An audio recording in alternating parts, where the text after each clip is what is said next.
muito válido isso, né? Pensar que... e assim, eu acho que a escola, principalmente, estou falando da educação infantil, né? Ela vai lidar muito com essas questões do sentimento das crianças, né? Porque elas são frustradas, e não porque muitas vezes nós, né, nos programamos para frustrar a criança, mas é que o ambiente, a convivência social, o esperar a sua vez, né, o dividir, né, a ordem, que nem tudo a gente pode fazer na hora que a gente quer, entendeu? Então, assim, toda essa convivência ali, ela acaba frustrando a criança, né? Então, acho que como educadores, dentro desse ambiente, então, talvez a dica, não sei, Danila, aí você pode me corrigir, tá? Seria realmente a gente começar também a intervir nessas situações, né? Ajudando a criança a entender o seu sentimento. É diferente de você só chegar para a criança e falar assim, ai, né, não precisa chorar, você está sendo exagerado. Eu acho que não é essa a proposta, né?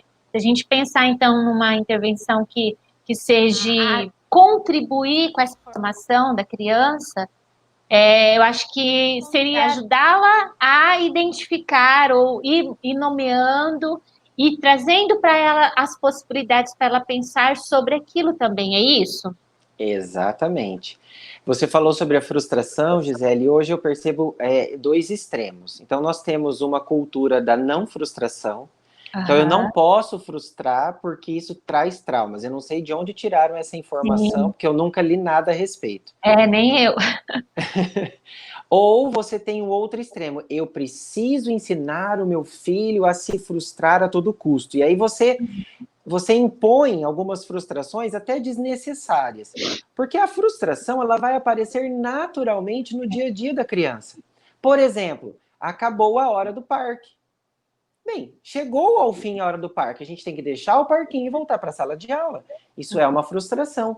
Chegou a hora do banho. Você precisa parar o que você estava fazendo, que talvez possivelmente seja agradável. E eu digo isso porque na minha casa toda noite é assim, tá lá brincando, pulando, agora chegou a hora de tomar banho, mas eu não quero tomar banho. Falei, eu entendo, você pode, eu sei, o que você está dizendo, e aí é o legal.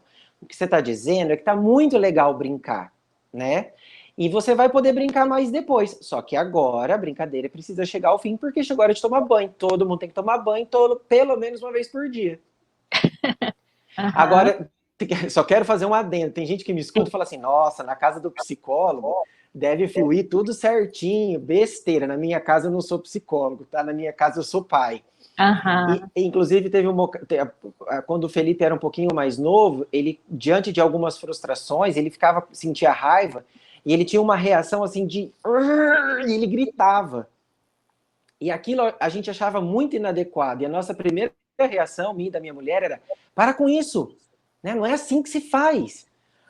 E isso não ajudou em nada. Até que um dia a gente conversando, a gente adotou uma outra estratégia. Só de olhar e falar assim, filho, você tá com raiva, né? Você tá com raiva porque não tá dando certo. Não tem problema se sentir assim, tá? Mas vamos encontrar um jeito disso dar certo? Faz assim, quando você ficar com raiva, procura a mamãe, procura o papai para ver se a gente pode te ajudar. E isso foi diminuindo, né? Então, é essa atenção que a gente precisa ter de conseguir mostrar para a criança o que ela está sentindo, né? O que provavelmente ela está experimentando. Ou uma criança, vamos pensar numa criança muito eufórica, né? Ela está muito feliz. Mas essa felicidade leva ela a pular do sofá e da cambalhota, e não sei o que, ela até se coloca em perigo. Então você pode, filho, olha que legal, você está muito feliz, né? Isso é muito bom, é bom se sentir feliz. Mas calma, você não precisa também pular do sofá muito alto, que você pode se machucar. Vamos pular eu e você juntos? Pega na mão da criança e pula, que legal, conseguimos. Né? Então você ajuda a identificar o sentimento e você mostra que para cada sentimento você tem uma manifestação mais adequada diante do contexto social. Porque, afinal de contas, você precisa, ao longo do tempo, dizer assim, tudo bem sentir raiva, mas não tá tudo legal, não é legal toda vez que você sentir raiva, você quebra uma coisa da casa. ou você dá uma paulada no amigo, né? Então, as crianças têm a fase do bater, né? Então, na minha casa, a gente já passou por isso. Vem e dá um tapa, né? Porque tá com raiva. Não adianta virar e falar assim, quem você pensa que é para me bater? Quem bate aqui sou eu. Então, tem que virar para a criança e falar assim, olha, tudo bem estar com raiva. Não tem problema estar com raiva. Não tem problema estar triste. Mas bater não pode. Sim. Até porque se você não faz isso, é onde talvez existem a falha, né? Em saber lidar com esse sentimento, né? E aí a gente cresce, adultos, nos tornamos adultos que emocionalmente, né, está fragilizado ou que não tem uma maturidade emocional, né? Que acaba não sabendo lidar com as frustrações, e se a frustração na infância ela vai acontecer naturalmente, imagina na vida adulta, né? Exatamente. E a vida é frustrante, né? A vida vai, às vezes, trazendo situações inesperadas, como uma pandemia. Quem esperava que isso iria acontecer, né? Quem esperava que a gente iria viver essas coisas? Ontem eu estava falando com uma funcionária, eu falei assim, gente do céu, né? 15 anos praticamente, esse ano vai completar 15 anos que eu estou com a escola. Eu nunca vivi situações que eu estou tendo que viver agora. De ter tomada de decisões, e aí vem todo, né, esse sentimento, uma mistura de sentimento, e aí eu tenho que parar, fazer isso que você está falando, né? Porque eu estou me sentindo assim, né? Porque senão a gente acaba realmente afetando os outros, né? Projetando nos outros toda aquela raiva, toda aquela angústia daquela situação que nós estamos vivendo, né? Entrando um pouquinho então nesse assunto agora da pandemia, né? Desse momento que nós estamos vivendo, Danilo. Na tua percepção, a gente, né, como pais que vai estar assistindo esse vídeo, neste momento, quais são talvez os sentimentos que a gente tem que ficar mais atento, que pode estar ali, né, angustiando as crianças, por trás talvez de um comportamento, porque vamos pensar que as crianças estão indo aí, né, 4 meses sem a vida delas, tirou-se também essa liberdade. Eu vejo que não é só o adulto que tá sendo prejudicado, né, com toda essa situação, mas a criança também está. Porque a criança precisa de brincar, a criança precisa de espaço. É dela, né? Ela quer isso, ela quer correr. E aí, de repente, foi tirado tudo isso dela, aqueles que estavam na escola, né? Então, assim, o que você poderia nos orientar com relação a esse momento, e aos sentimentos, talvez, que a gente tem que se atentar aí para as crianças? Bem, eu acho que para todo mundo, sem exceção, adultos e crianças, a pandemia impôs um estilo de vida muito diferente. Um exemplo disso é o que nós estamos fazendo aqui agora. Talvez em tempos normais, que não fosse de pandemia, a gente teria optado uma outra via para ter esse bate-papo que não fosse o online, né? Então você tem aí várias profissões tendo que se adaptar a uma realidade, professores tendo que conhecer melhor as tecnologias de comunicação à distância. No mundo jurídico, por exemplo, as audiências acontecendo de forma online. Então, assim, foi uma mudança muito brusca que atingiu todo mundo, né? Independente da profissão e do estilo de vida que tenha. Mesmo as pessoas, os idosos aposentados, por exemplo, eles tinham o hábito de caminhar na rua, de ir até a ATI, e de repente você tem uma privação de sair de casa e tal.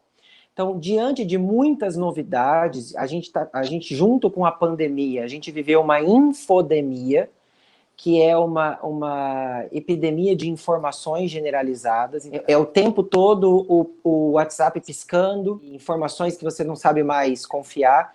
Então, é muito natural que diante do novo e desse novo repentino, a gente fique muito frustrado e isso nos cause muita raiva, né?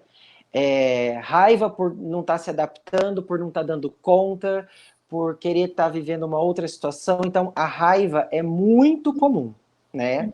Frustração, raiva. O adulto, ele tem mais recursos né, dentro da sua formação, ou pelo menos deveria ter mais recursos dentro já do seu processo de desenvolvimento psicológico, para expressar e para lidar com a raiva, com a frustração, né? Nem sempre as vias são as mais adequadas. A gente escuta aí hoje, por exemplo, que o índice de violência doméstica e violência contra a mulher subiu assustadoramente em tempos de pandemia, né?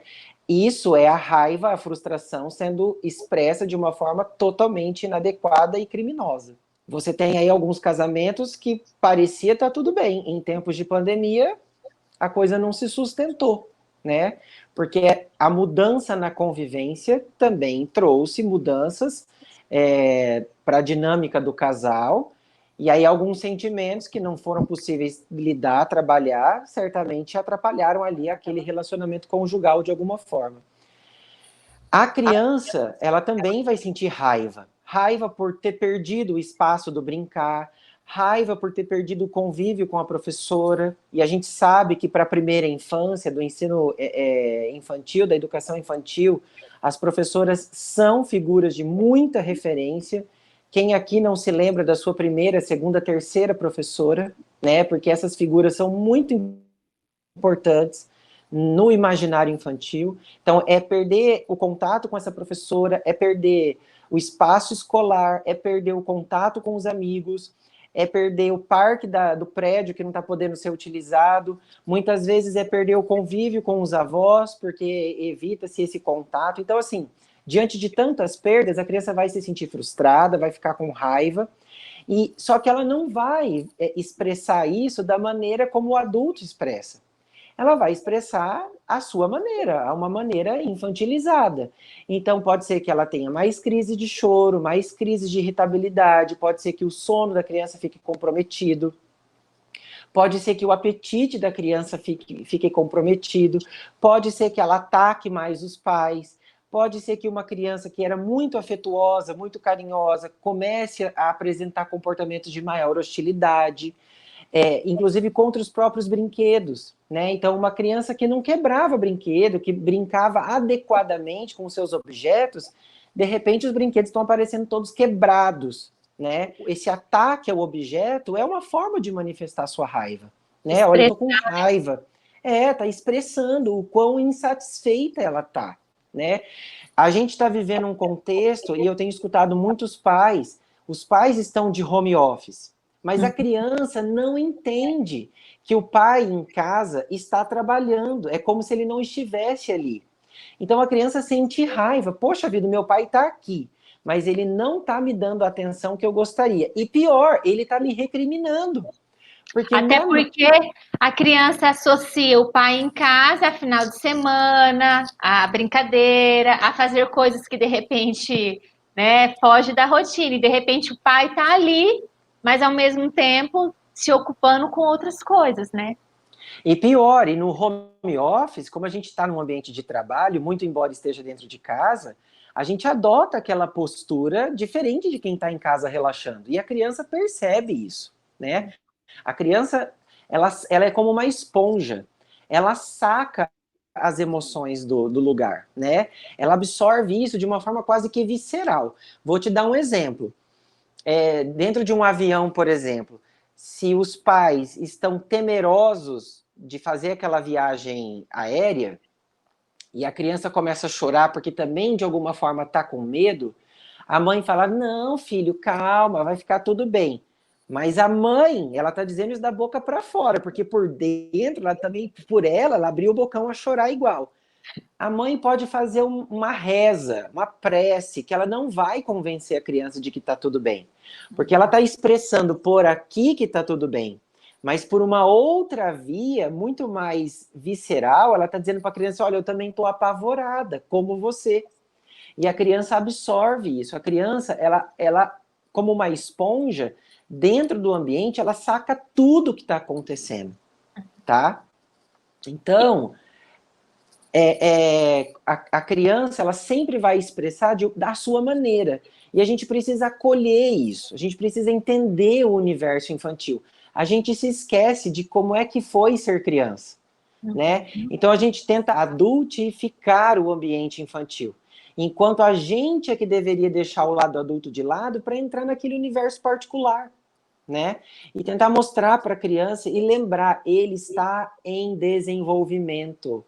Ele não tem as mesmas ferramentas que eu tenho. E eu posso emprestar algumas das minhas ferramentas para ajudá-lo a lidar com isso. Uhum. E o que que você sugere, Danilo, assim, como que os pais, assim, podem fazer isso de forma prática, né? Tá. Vamos pensar, a criança, ela tá, né, com esses momentos, e eu acredito que está acontecendo, e isso eu tenho, alguns pais, às vezes, me chamam no particular, né, conversa, até fala, olha, está acontecendo isso, isso, isso, então, assim, isso está acontecendo, né? Talvez a gente não olhe com esse olhar da situação, mas que está acontecendo, tá. Então, assim, como que os pais podem lidar com isso de forma prática? Ótimo.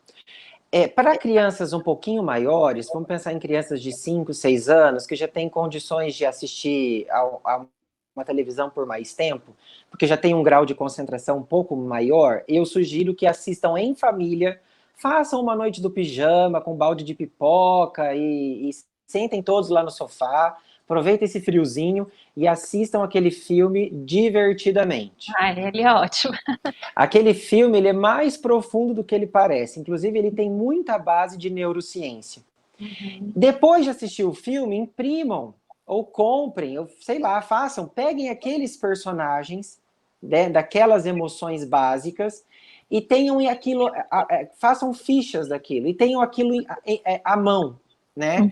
Então, quando a criança expressar, fala assim, filho, agora que você tá assim, meio bravo e tal, qual personagem você acha aí que assumiu a mesa de controle? Ai, foi esse aqui da raiva. Ai, você tá com raiva por quê?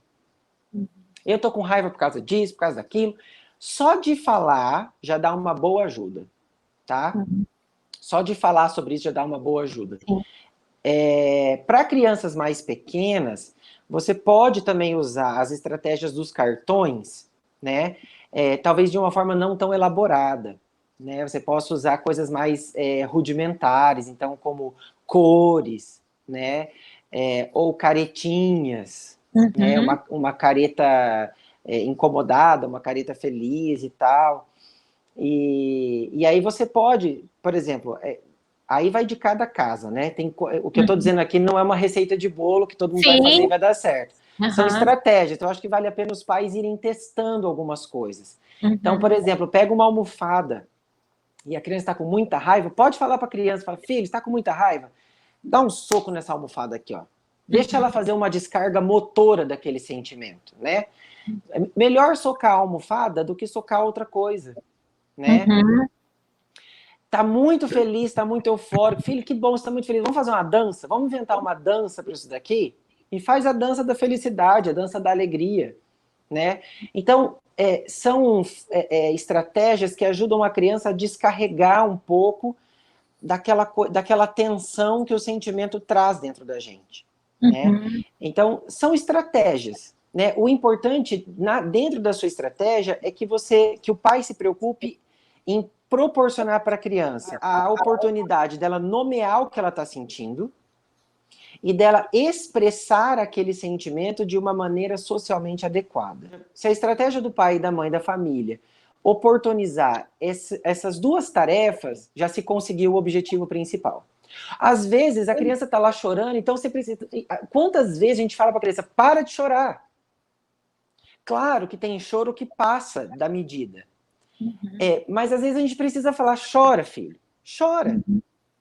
Vem aqui que eu vou chorar não vou chorar com você, mas eu estou aqui para acolher o seu choro. Pode chorar, porque eu sei, eu imagino o quão difícil está sendo isso para você. Eu acho que é ter essa sensibilidade, né? E esse envolvimento pessoal com a criança, né? Neste momento. E não generalizar, entender que talvez também cada criança ela é única, né? Ela vai ter a sua forma de se expressar, né? Eu fico pensando quão importante é que, de repente, os adultos, né? É porque eu falo que, assim, a criança, ela depende do adulto, né? Nós precisamos também evoluir, amadurecer mais com relação a essas questões de sentimentos, porque acho que quanto mais saudável um adulto for, melhor vai ser essa criança, né? Melhor vai ser este ambiente para ela poder se expressar, para ela poder falar. E talvez isso é um grande aprendizado para nós, né, Danilo? Porque eu acho que a gente vem também de uma cultura e de uma educação muito autoritária, né? Em que muitas pessoas não tiveram essa oportunidade também de se expressar, de falar, de nomear os seus sentimentos. E aí, como que a gente vai, né, hoje fazer isso com os pequenos? Então, é uma reflexão, acho que fica também para nós, né? Como a gente está lidando com os nossos sentimentos neste momento, porque da forma como a gente vai lidar, provavelmente isso também vai ser projetado na criança, né? Danilo, acho que é tanto assunto, né, que vai surgindo disso, mas eu acredito que talvez a gente vai ter que marcar outros momentos, até para não estender muito um vídeo só, e se aprofundar mais em algo específicos. Bom, de tudo isso, né? Hoje, é que eu me lembrei de uma outra técnica aqui. Pega uma garrafinha PET e enche com alguns enche de água, de preferência água colorida, pode ser, e coloca glitter, coloca miçanga e fecha aquela garrafa. E aí, quando você chacoalha, forma aquele efeito todo legal, né? Uhum. Você pode usar isso para mostrar, para fazer uma educação emocional com a criança. Então, por exemplo, ela teve um surto de raiva, né? Uhum. Espera passar a raiva, depois que as coisas se tranquilizarem, pega a garrafinha e fala assim: filho, filha, quando a gente tem uma emoção muito intensa, dentro da gente, aí você chacoalha a garrafa, é como se ficasse assim, ó, tudo Legal. meio confuso, meio misturado. E às vezes a gente precisa deixar a garrafinha parada um pouco e olha o que vai acontecendo. As coisas Legal. vão abaixando e tal. Quando as coisas abaixam, a gente consegue ver melhor a cor do líquido, a transparência do líquido, de mostrar para a criança que a reação emocional ela tem um tempo de duração. E que Uhum. depois deste tempo de duração, as coisas tendem a se acalmar, tendem a se normalizar, né? E de Uhum. dizer para a criança, olha, quando a gente está no calor do momento, não adianta fazer muita coisa, né? Uhum. Deixa o sentimento vir, mas a gente tenta se acalmar dessa forma. Essa é mais uma estratégia que costuma funcionar bem. Muito legal. Nossa, muito boa mesmo.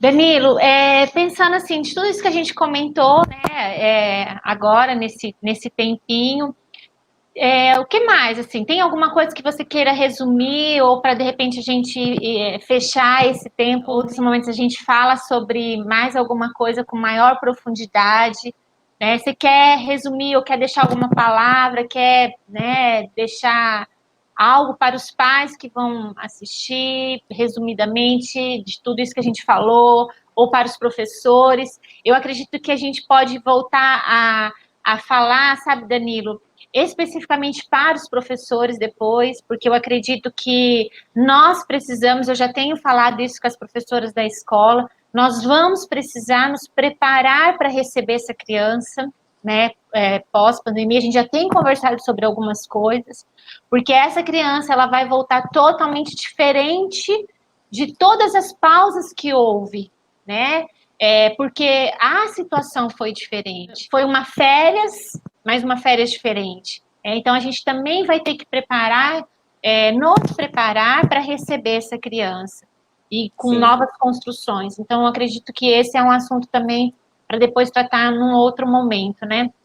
Mas para a gente fechar o tema de hoje, esse bate-papo de hoje, o que você quer, de repente, deixar ou ressaltar para os pais que vão assistir esse vídeo, para os professores, para nós adultos que lidamos com a criança, né?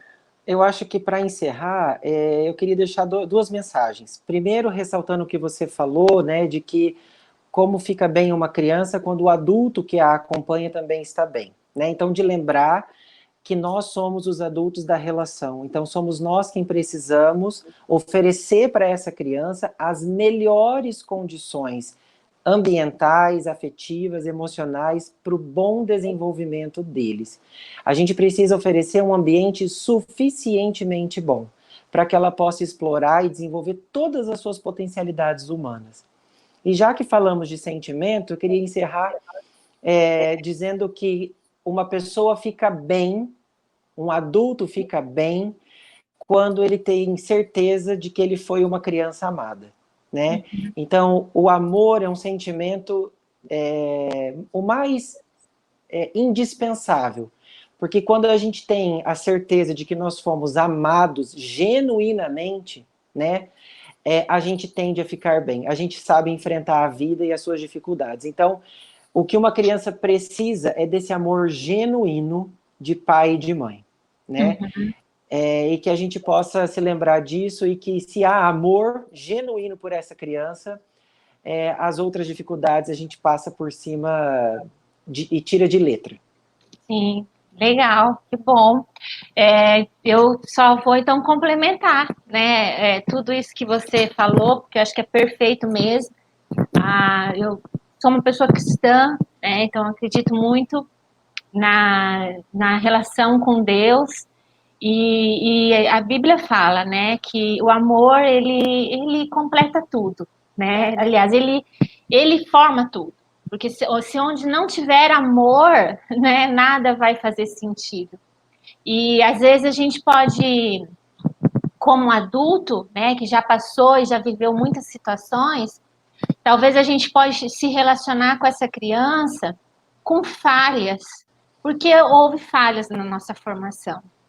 Houve falhas na nossa relação também com o adulto que era o nosso responsável, que era aquele que era o responsável por nós, né? Mas mesmo que a gente tenha vivido por isso, né? Mesmo que a gente tenha passado por isso, mesmo que talvez a gente não tenha tido o amor que você acabou de falar, né? Que é tão importante nessa relação e que completa tudo e que supre tudo, mesmo que a gente não tenha os conhecimentos científicos, mesmo que a gente não tenha todos os dados, mas se há amor, ele supre tudo, né? Mas mesmo que a gente não tenha vivido e desfrutado deste amor quanto criança, nós podemos mudar a nossa história, né? E nós podemos mudar a história dessa criança que hoje depende do nosso amor. E eu acho que, para mim, uma das formas melhores disso é buscar esse amor em Deus, né? Eu acho que ele supre toda essa falha que tiver, né? É nele que eu encontro também muitas coisas, quando eu não tenho nada para dar, porque muitas vezes a gente olha e fala assim, meu Deus, eu não tenho nada para dar, né? Eu já falei isso para meus filhos, você acredita, Danilo? Né? Eu já falei para eles, gente, eu não sinto que eu estou conseguindo dar nada para vocês, né? Mas por conta mesmo dos nossos dilemas, né? Então, eu acho assim que foram nesses momentos e que eu busquei em Deus e Ele então implanta em mim o amor dele, né? E Ele me mostra o quanto eu sou amada por Ele. E aí então eu tenho meu tanque emocional cheio. E aí eu tenho condições de então dar deste amor para a criança. Então eu acho que realmente faz todo sentido isso que você acabou de falar, né? O amor, ele é muito importante sim nesse ambiente. Eu acho que qualquer ambiente, né, Danilo? Sim. Se tiver o amor, se tiver essa aceitação, eu acho que vai se completar. Bom, que bacana, né? Eu quero mais uma vez agradecer você por aceitar esse desafio. E eu queria que você, então, encerrasse falando dessa terapia e do seu atendimento. Depois eu vou colocar aqui junto o seu contato, né, se algum pai quiser, de repente, precisar também, porque às vezes a gente precisa, né, desse apoio e de organizar essa bagunça de emoções que está dentro da gente, né? Essa ilustração que você falou aí da garrafinha, às vezes a gente está assim, a gente precisa nos organizar com relação a isso. Então, tá, né? Vou deixar essa oportunidade para você também falar do seu atendimento e essa terapia que você disse que atende, tá? Explica para nós. Tá. Eu vou falar bem brevemente, porque minha bateria já disse que tá para acabar. Tá bom. E eu tô morrendo de medo da bateria não dar certo. As adaptações, né? Essa tecnologia Sim. nova. Mas terapia EMDR é uma sigla que vem do inglês, que significa dessensibilização e reprocessamento por meio dos movimentos oculares, né? Então, é uma terapia reconhecida pela Organização Mundial de Saúde, pelo Conselho Federal de Psicologia. E uma vez eu escutei assim, que saúde mental é quando a gente consegue visitar o nosso passado e a gente volta para o presente sem nenhum machucado, sem nenhuma ferida. Na terapia MDR, a gente reprocessa as memórias que foram difíceis do nosso passado. Nós não deixamos elas no esquecimento, não é que você vai esquecer as lembranças difíceis, mas você vai poder olhar para elas sem se sentir incomodado novamente. Então, a terapia MDR, ela promove uma cura a nível cerebral, né? Então, você pode voltar para o seu passado, olhar para o seu passado e voltar para o presente sem se sentir ferido. É uma terapia que você realmente deixa o seu passado lá no passado, né? Você não precisa mais carregar essas feridas emocionais para o seu presente, nem precisa carregar elas para o seu futuro, né? Então, quem se sentir convidado, quem tiver alguma coisa que queira trabalhar, fica aí o meu contato à disposição, né? Tá. É uma terapia revolucionária, é surpreendente mesmo os resultados que a gente tem na clínica com relação a isso. Bacana. Ok, eu vou deixar, então, o seu contato no vídeo, tá, Danilo? Coloca aqui depois, né, pro pessoal. E, então, tá bom, a gente, né, marca, de repente, uma próxima. Muito obrigada pela sua participação.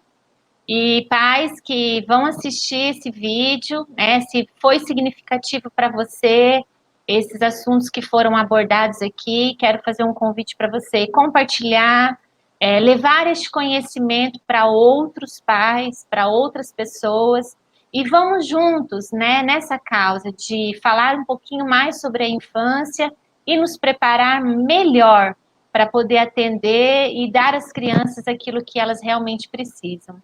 Tá bom? Gente, muito obrigado. Danilo, obrigada mais uma vez. E eu espero o convite. Contar com você mais vezes.